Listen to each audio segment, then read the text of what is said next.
नमस्कार, आप देख रहे हैं द बिहार टॉप। मैं हूं आदेशपुरी। बात करेंगे आज हम दैनिक भास्कर में स्टेट पब्लिक सर्विस कमीशन यानी कि राज्य लोक सेवा आयोग के कार्यप्रणालियों को लेकर कैसे विवाद होता है और किस तरह इनकी परीक्षाएं जो है इतनी विवादित हो जाती है, जबकि ये संवैधानिक संस्था है। इसके साथ साथ आपको हम बता दें कि हम लोग समझते हैं कि बिहार में जो राज्य लोक सेवा आयोग है बीपीएससी, वो बहुत ज़्यादा विवादित है। ऐसा नहीं है, बिहार के अलावा भी राजस्थान, मध्य प्रदेश, उत्तर प्रदेश जैसे लोक सेवा आयोग जो हैं वो बिहार से ज़्यादा विवादित हैं और वहाँ पर भ्रष्टाचार के ऐसे ऐसे खेल चले हैं जो शायद से अभी तक बिहार में नहीं हुए हैं। अलग बात है कि बिहार की जो खबरें हैं वो पूरे देश में सुर्खियाँ बन जाती हैं। अब देखें ही अभी बीपीएससी 17वीं को लेकर जो है देखें तो लगभग 4 महीनों से कोई ना कोई विवाद आते ही जा रहा है। कई केस पटना हाई कोर्ट में हैं और एक छात्रों का बहुत बड़ा वर्ग जो है वो पूरे परीक्षा प्रक्रिया पर उंगली उठा रहा है और एक जांच फिर से री एग्ज़ाम की मांग कर रहा है।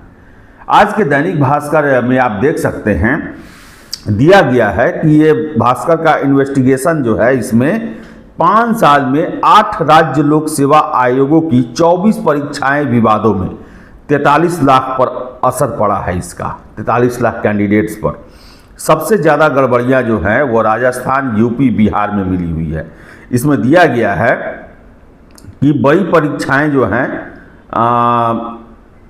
जो पूरे देश में अभी तक विभिन्न राज्य लोक सेवा आयोग के द्वारा अपनाया गया है, लिया गया है, उसमें राजस्थान में बड़ी परीक्षा 20 है जिसमें से 4 विवादित हुआ है और 7 लाख कैंडिडेट प्रभावित हुए और इसके अंतर्गत 10,000 सीटें थी।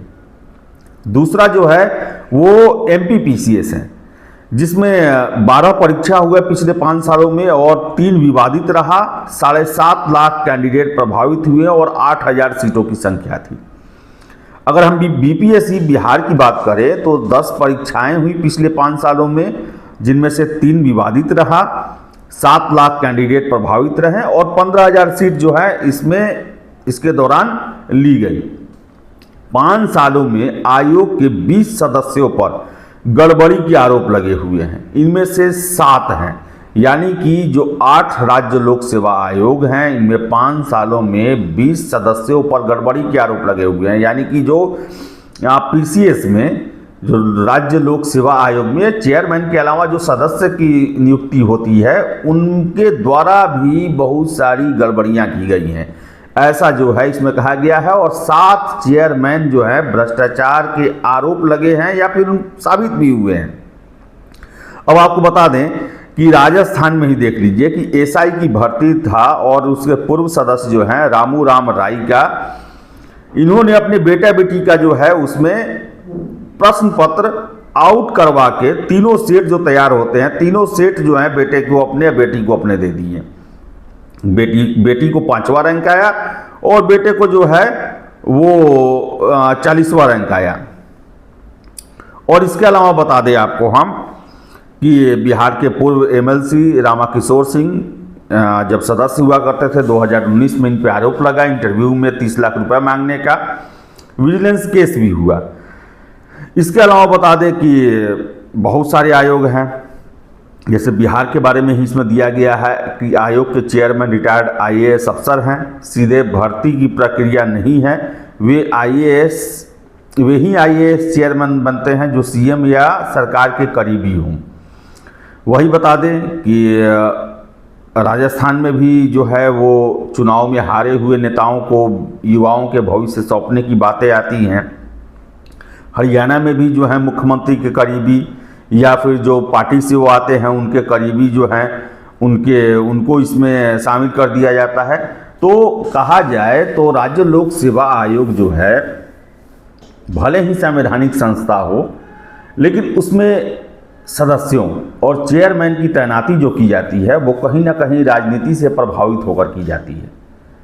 अपने लोगों को बैठाने की कोशिश की जाती है। अब अपने लोगों के बैठाने का क्या उद्देश्य है, आखिर राज्य लोक सेवा आयोग का तो काम है भर्ती करना, निष्पक्ष रूप से भर्ती करना, जो योग्य हैं उनको चयनित करना। लेकिन वहाँ भी अपने लोगों के बैठाने का मतलब सीधे सीधी होता है कि आप राज्य लोक सेवा आयोग की भर्तियों पर अपना नियंत्रण चाहते हैं।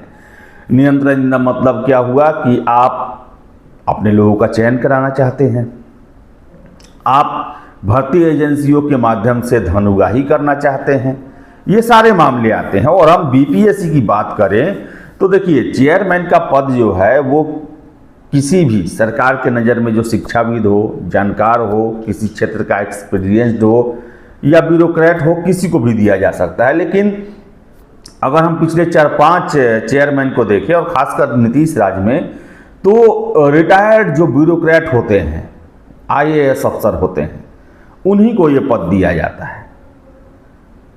इसके अलावा देखा जाए तो बहुत साल हो गए कि ब्यूरोक्रेसी से इतर किसी और को चेयरमैन का पद नहीं दिया गया है।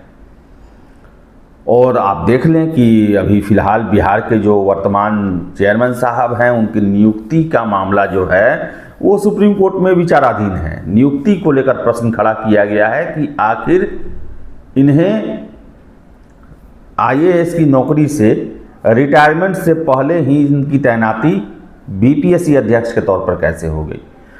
आरोप ये भी लगा है कि इन पर पहले से विजिलेंस के जांच चल रहे थे, केस दर्ज है, बावजूद इनका राज्य लोक सेवा आयोग जैसे संस्था में कैसे इनको चेयरमैन का पद दे दिया गया। तो आपको बता दें, झारखंड में ही आप देख ले, पिछले 4-5 महीनों से 6 महीने लगभग हो गए, अध्यक्ष का पद खाली है। छात्र अपने परीक्षा के रिजल्ट नहीं, अध्यक्ष की तैनाती के लिए जो हैं वो आंदोलन कर रहे हैं। जो वहाँ के भी सदस्य हैं, उन पर भी आरोप लगता है कि राजनीतिक दलों के ही समर्थक हैं या फिर उनसे डायरेक्ट संबंध रखने वाले लोगों को वहाँ का सदस्य बनाया गया है।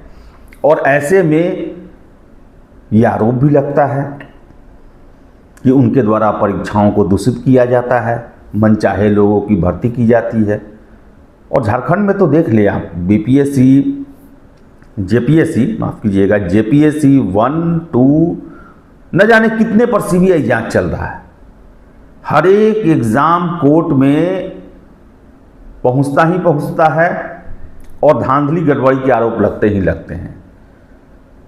तो दुर्भाग्य है, संवैधानिक संस्था है लेकिन कार्य इनका ऐसा है, हस्तक्षेप इनमें इतना ज़्यादा है और नियुक्ति की प्रक्रिया ऐसी है कि सरकार का सीधे सीधे इस पर दबदबा रहता है।